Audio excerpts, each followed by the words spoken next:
4 arrestations au Mali liées à l'attentat de Grand Bassam. Le cerveau présumé de cette attaque également interpellé.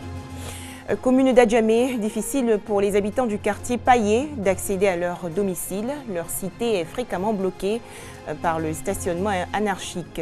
Enfin, 12 janvier 2010, Haïti est dévasté par un puissant tremblement de terre, plus de 200 000 morts et 1 million de sans-abri. Bienvenue, Madame, Monsieur, bonsoir. Pour commencer ces arrestations au Mali, les forces françaises de l'opération Barkhane ont interpellé dans la région nord 4 personnes, dont l'un des présumés responsables de l'organisation de l'attaque de Grand Bassam en Côte d'Ivoire.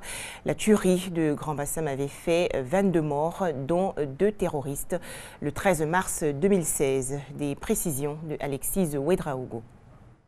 Il fait partie de ces hommes qui ont jeté le 13 mars 2016 le voile de la mort sur les plages de Grand Bassam. Mini Ould Baba, l'un des principaux instigateurs des attentats de la ville historique, a été arrêté par les forces françaises Barkhane au nord Mali. C'est le résultat d'une longue investigation et collaboration entre les services ivoiriens et maliens, appuyés de l'expérience et de l'équipement français. Depuis l'attentat, dans l'ombre, les services du ministère ivoirien de l'Intérieur spécialisés en traces technologiques ont permis d'établir l'organigramme du groupe terroriste, dévoilant ceux qui ont planifié et perpétré l'attaque. Mini Ould Baba, recherché depuis lors, apparaît dans la hiérarchie supérieure de ce groupe comme l'un des cerveaux impliqués à un très haut niveau. Pour l'heure, selon le communiqué du ministère ivoirien de l'Intérieur, Ould Baba serait encore aux mains des forces françaises. Les services de sécurité ivoiriens, eux, comptent accélérer la suite des enquêtes pour que tous les auteurs de l'attaque de Grand Bassam soient mis aux arrêts. Un tout autre sujet à présent, les populations de Gagnoa, dans la région du Gor, invitées à fréquenter assidûment l'hôpital général. Cet établissement sanitaire ouvert en 2013 est pourtant doté d'un important plateau technique. Et pour amener les patients à bénéficier de soins, des journées portes ouvertes ont été récemment organisées. Plus de 2000 personnes ont été auscultées gratuitement. Mamadou Kouessi. C'est le 4 mars 2013 que le président de la République, Alassane Ouattara, a ouvert officiellement l'hôpital général de Gagnoa. Fruit de la coopération ivoiro-chinoise, cet hôpital de référence avec un plateau technique performant est sous-fréquenté aujourd'hui. Les patients se font de plus en plus rares car considérés comme structures privées par les populations. Une journée porte ouverte est organisée en vue de présenter les différents services aux populations et surtout les sensibiliser à fréquenter ce centre de santé public. Le directeur de l'hôpital général de Gagnoa, le docteur Étienne Yao Toussaint, a fait le bilan des 3 années d'activité afin d'inviter les populations à faire de cet hôpital le leur, car sa structure dispose de l'un des plateaux techniques les plus performants de la Côte d'Ivoire. Avec de nouveaux services, nous avons des équipements de qualité de dernière génération. Cela a permis de façon générale à améliorer les indicateurs de santé au niveau des systèmes sanitaires de Gagnoa. La population de Gagnoa n'a plus besoin de se déplacer pour aller se faire soigner à Abidjan, parce que l'offre de soins s'est améliorée de façon considérable. Ces journées portes ouvertes ont été l'occasion pour le docteur Étienne Yao Toussaint et son équipe d'organiser également des séances de consultation et de dépistage gratuits sur plusieurs pathologies, notamment le cancer du col de l'utérus, le diabète et l'hypertension artérielle. À cela s'ajoutent des séances de rééducation kiné, des consultations dentaires et le lavage des oreilles. En tout, environ 2000 personnes ont pu bénéficier gratuitement des soins. Les autorités présentes ont salué l'initiative du directeur de l'hôpital général de Gagnoa. Les différents intervenants ont invité la population à s'approprier cette structure sanitaire qui est entièrement publique. Le président du conseil régional du Gor a pris l'engagement de terminer les travaux de construction du préau pour les parents des patients, ainsi que l'équipement du service ORL. Toujours en Côte d'Ivoire, l'activité économique au ralenti après les fêtes de fin d'année. Il est désormais difficile de trouver des clients pour certains entrepreneurs, notamment dans le secteur du déménagement. Notre reporter Herman Niamier a rencontré certains déménageurs. Cocody Engrais Pétro-Ivoire, une file de camions de transport de bagages en stationnement. Les propriétaires attendent d'éventuels clients. Depuis le début de ce mois de janvier, selon eux, leurs activités tournent au ralenti. Souvent, on peut faire 4 voyages, 5 voyages, 6 voyages souvent aussi. Mais en janvier, là, bon, on peut faire des courses, on vient garer jusqu'à la nuit. C'est que si, c'est un peu bizarre, quoi. Après la fête, c'est la défaite, comme le dit l'adage. L'argent se faisant rare dans la poche des populations, elles n'ont donc pas la tête au déménagement qui, à n'en point douter, occasionne des dépenses. Conséquence, les propriétaires des véhicules de déménagement se tournent les pouces. Nous sommes dans le mois de janvier. Quand les clients viennent, ils disent que non, qu'ils ont tout dépensé. Donc, avec les prix même, souvent, même, ça ne nous arrange pas, mais on oublie de faire. Mais les clients, même, malgré tout ça, même, les clients ne sortent même pas. Même. Si c'est ici, Cocody, le Pougon, bon, nous on peut faire ça 20 000 déménagements, ça peut faire 20 000. Parce qu'il y a les clients qui viennent, que c'est pour prendre moto, des motos comme ça. Si c'est temporaire, rien, jusqu'à au moins bon, 15 000. Moussa connaît un déménageur ici aux Deux Plateaux depuis 4 ans. Il vit cette amère expérience chaque année à la même période. Il est 15 h et il souligne qu'il n'a fait qu'une seule course depuis matin. Aujourd'hui, ça à Belleville, ça fait une course de 10 000 seulement. Si mon camion, on est 3, mon chauffeur là et mon collègue, mais ça ne va pas d'abord.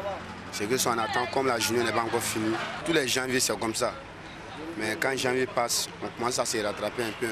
Même si cette période des fêtes de fin d'année a un impact négatif sur les activités, les déménageurs révèlent tout de même que les milieux de mois sont toujours difficiles pour eux.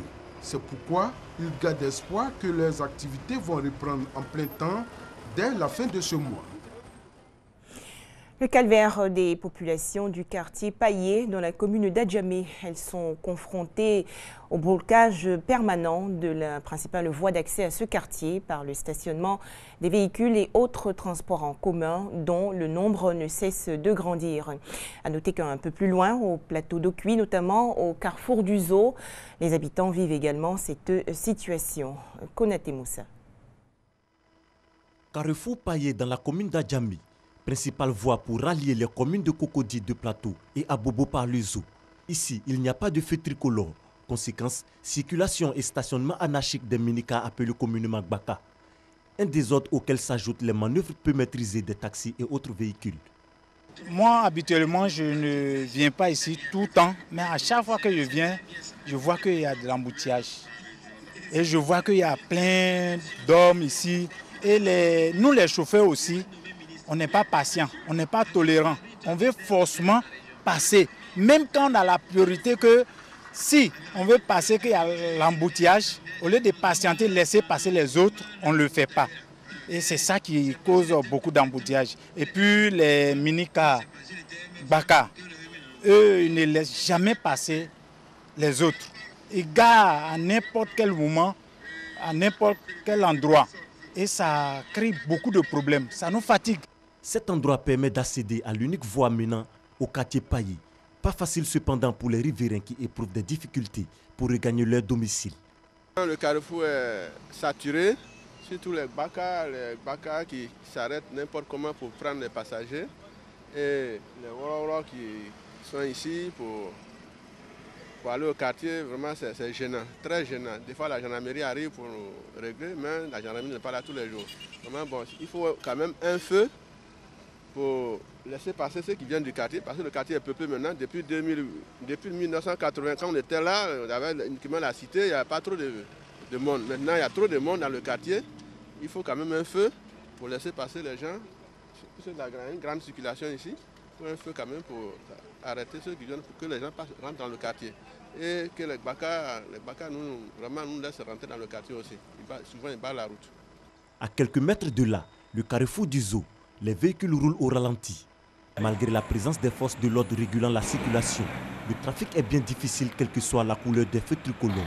Il n'est pas rare de voir certains véhicules rouler à sens inverse.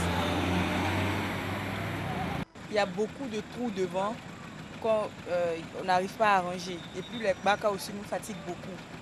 Donc ça fait que malgré que les gendarmes sont là, tout le temps il y a des embouteillages. C'est pas facile en tout cas. C'est pas facile.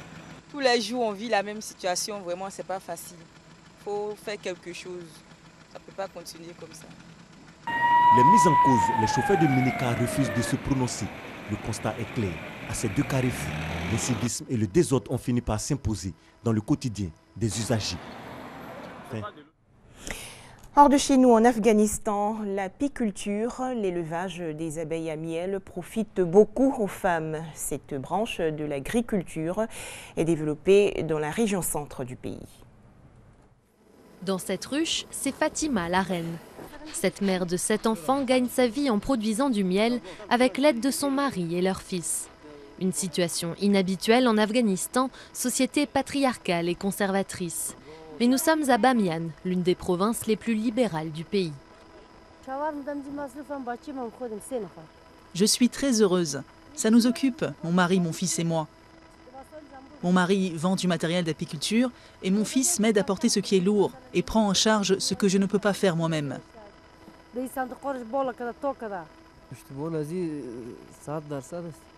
Je la soutiens à 100%. Je l'aide à résoudre tous les problèmes qu'elle rencontre. Tout a commencé à l'initiative d'une ONG qui a appris à des villageoises comment produire du miel. Selon les chiffres officiels, il y aurait aujourd'hui 400 apiculteurs à Bamiyan, la moitié sont des femmes. Au total, la province produit environ 14 tonnes de miel par an. C'est d'abord ma mère qui avait commencé à faire du miel. Mais quand elle est décédée, j'ai pris sa suite. J'ai arrêté mes études pour pouvoir m'occuper des abeilles. Saïd Ferraïdoun, lui, a appris ce métier de son épouse. C'est une ONG qui a formé ma femme, et puis elle m'a appris le métier à son tour. Maintenant, c'est moi qui m'en occupe. Et je gagne bien ma vie. Une seule ruche, ça me rapporte plus d'argent que ce que je peux gagner en élevant un mouton. L'apiculture offre à ces femmes une relative indépendance.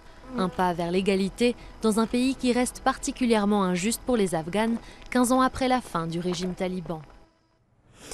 Aux États-Unis, la toute première exécution de l'année 2017. Christopher Wilkins, condamné à la peine capitale, a reçu aujourd'hui une injection létale au Texas.